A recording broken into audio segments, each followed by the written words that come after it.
The Bavarian Illuminati was founded by Jesuit priest Adam Weishaupt in the year 1776 with the funding of the House of Rothschild.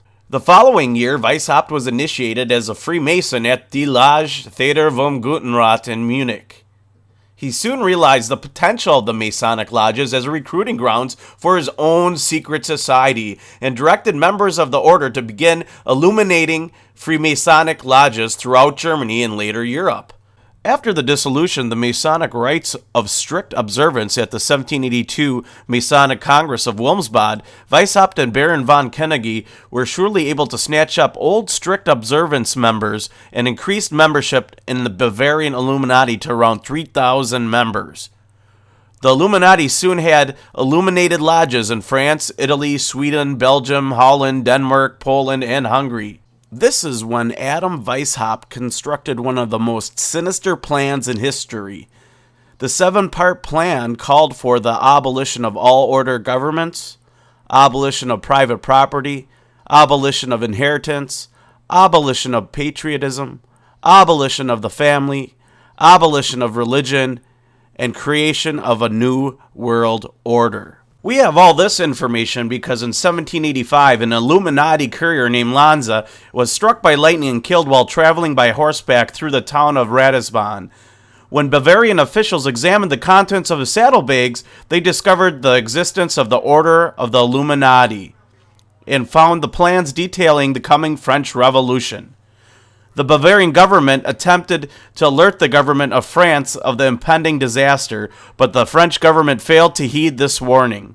Bavarian officials arrested all members of the Illuminati they could find, but Weishaupt and others had gone underground and could not be found. Former Illuminati member John Robison, professor of natural history at Edinburgh University in Scotland, published a book entitled Proofs of a Conspiracy, in which he reveals that Adam Weishaupt had attempted to recruit him and many others in his diabolical aims to control the world under the Illuminati. In the year 1800, in a letter to the Reverend James Madison, Thomas Jefferson dismisses the anti-Illuminati conspiracy theories and paints Weishaupt as a utopian idealist in the tradition of William Godwin. Later that year, Thomas Jefferson was elected President of the United States. In the 1820s, Mayor Amschel Rothschild financed the Bavarian Illuminati and expressed his utter contempt for national governments which attempted to regulate international bankers such as him. Quote, "Allow me to issue and control the money of a nation, and I care not who writes the laws." End quote. After the death of Adam Weishaupt in 1830, the Illuminati began looking for another central leader who was also a Masonic occultist, just like them.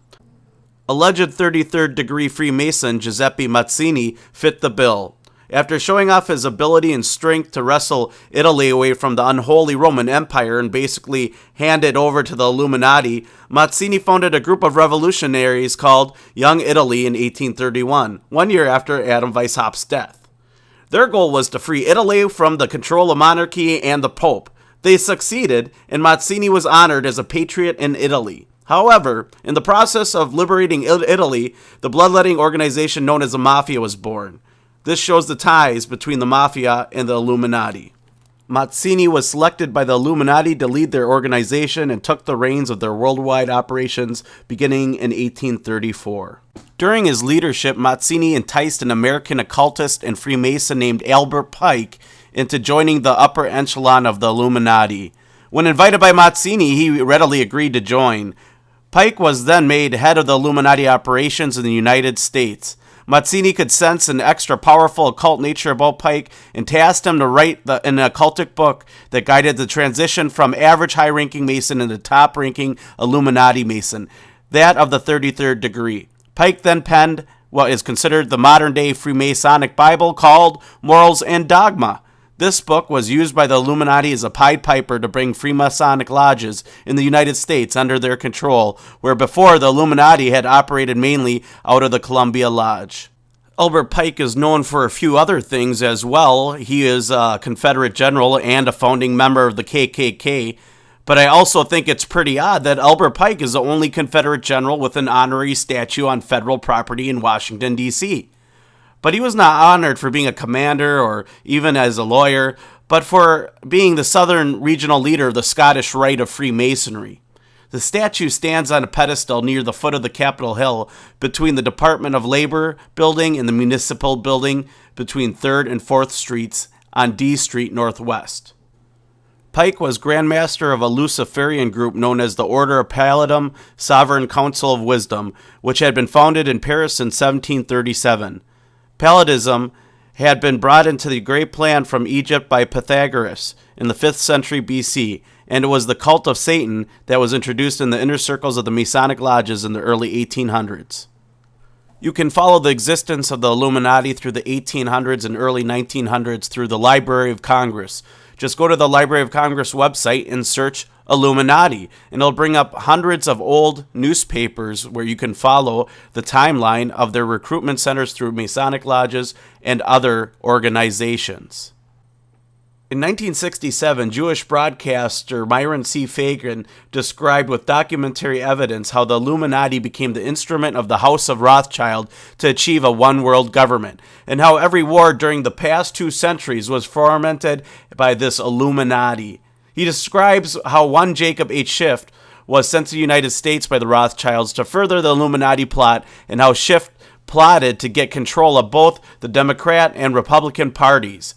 How Schiff seduced our Congress and our presidents to achieve control of our entire money system and create the income tax cancer, and how Schiff and his co-conspirators created the Council of Foreign Relations to control our elected officials to gradually drive the U.S. into becoming an enslaved unit of the United Nations one world government. This is Kristan T. Harris with the Rundown Live and DAP Mystery School. Make sure you guys download the Rundown Live app. It's available free on your Android, iTunes, iPhone, Windows, and Amazon platforms. Get it on your cell phone and tablet today, and don't forget to visit therundownlive.com.